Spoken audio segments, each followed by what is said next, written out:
और इसी बीच एक बड़ी खबर आपको बता दें, मध्य प्रदेश की 6 सीटों पर 67.08% वोटिंग हुई है। छिंदवाड़ा सीट की बात करें तो छिंदवाड़ा में सबसे ज्यादा 79.18% मतदान हुआ।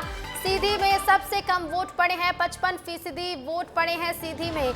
2019 से लगभग 7% वोट प्रतिशत घटा है।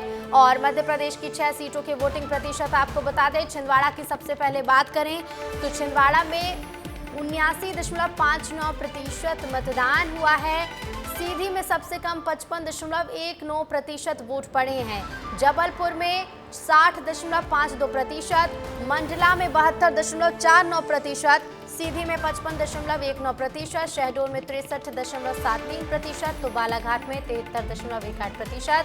वहीं टोटल वोटिंग 67.45% रही। 2019 के मुकाबले 8% वोट करीब कम पड़े हैं। तो करीब 7 से 8% का जो वोट है वो घटा है इस बार पिछले चुनाव के मुकाबले इन 6 सीटों पर। और सबसे ज्यादा मतदान, सबसे ज्यादा वोटिंग हुई है छिंदवाड़ा में।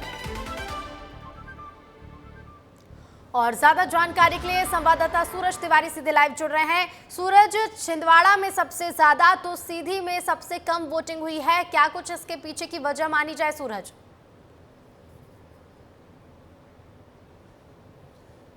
जी देखिए रितु, जिस तरह से हर बार का वोटिंग ट्रेंड रहा है कि वोटिंग परसेंटेज बढ़ता रहा है, लेकिन इस बार जिस तरह से सबसे ज़्यादा वोटिंग अगर देखी जाए तो छिंदवाड़ा में लगभग 79% वोटिंग हुई है। लेकिन पिछली बार की तुलना में वो वहाँ भी वोटिंग कम हुई है। पिछली बार लगभग 82% वोटिंग वहाँ पर हुई थी। सबसे कम वोटिंग इस बार 6 सीटों में देखा जाए तो सीधी में सबसे कम हुई है, वहाँ 55% वोटिंग हुई है। पिछली बार की तुलना में लगभग 15% वोटिंग वहाँ पर कम हुई है। ऐसे में कहीं ना कहीं जो वोटिंग ट्रेंड में जब भी वोटिंग प्रतिशत बढ़ा है तो बीजेपी को फायदा हुआ है। अगर छिंदवाड़ा की बात करें रितु, तो छिंदवाड़ा में पिछली बार वोटिंग परसेंटेज बढ़ने के कारण ही था कि नकुल नाथ केवल 37,000 वोटों से जीत पाए थे। 2014 में अगर आप नजर डालेंगे तो लगभग लाख वोटों से कमलनाथ जीते थे, लेकिन 2019 में आते आते 37,000 वोट का अंतर रह गया। ऐसे में वोटिंग प्रतिशत जिस तरह से कम हुआ है वो कहीं ना कहीं छिंदवाड़ा में सस्पेंस बढ़ा दिया है। अगर बात करें सीधी में, तो सीधी में भी कहीं ना कहीं सस्पेंस इसलिए भी है क्योंकि जो मौजूदा प्रत्याशी थे भाजपा के वो नए थे। ऐसे में कमलेश्वर पटेल जो है मंत्री, पूर्व मंत्री भी रह चुके हैं, उनके सामने मुकाबला था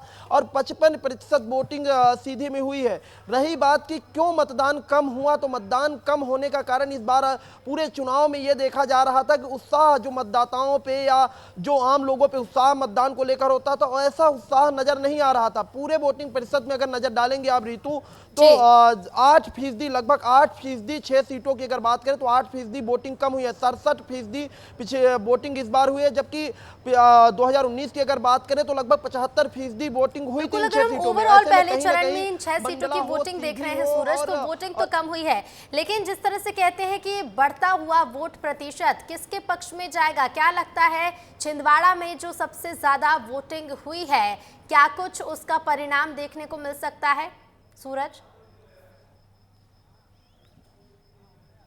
जी देखिए रितु, छिंदवाड़ा में 6 सीटों की बात करें सबसे ज्यादा वोटिंग छिंदवाड़ा में हुई है, लेकिन पिछली बार की तुलना में लगभग 3% वोटिंग छिंदवाड़ा में कम हुई है। वोटिंग प्रतिशत, वही बात मैं बता रहा था कि वोटिंग प्रतिशत पिछली बार बढ़ी थी, तब नकुल नाथ के वोटों का अंतर जो था 37,000, जीत का मार्जिन जो था 37,000 था। जबकि अगर 2014 की बात करें तो 79% वोटिंग हुई थी, लेकिन कमलनाथ को फायदा हुआ था और एक लगभग 1.25 लाख वोटों से उन्होंने जीत हासिल की थी। जबकि 2009 में नजर डालेंगी तो 2009 से जो 2014 का कमलनाथ का मार्जिन था वो कम था। ऐसे में कहीं ना कहीं सस्पेंस इसलिए है क्योंकि वोटिंग प्रतिशत कम हुआ है, बीजेपी को वोटिंग प्रतिशत वहां पर ज्यादा होने से फायदा मिला है।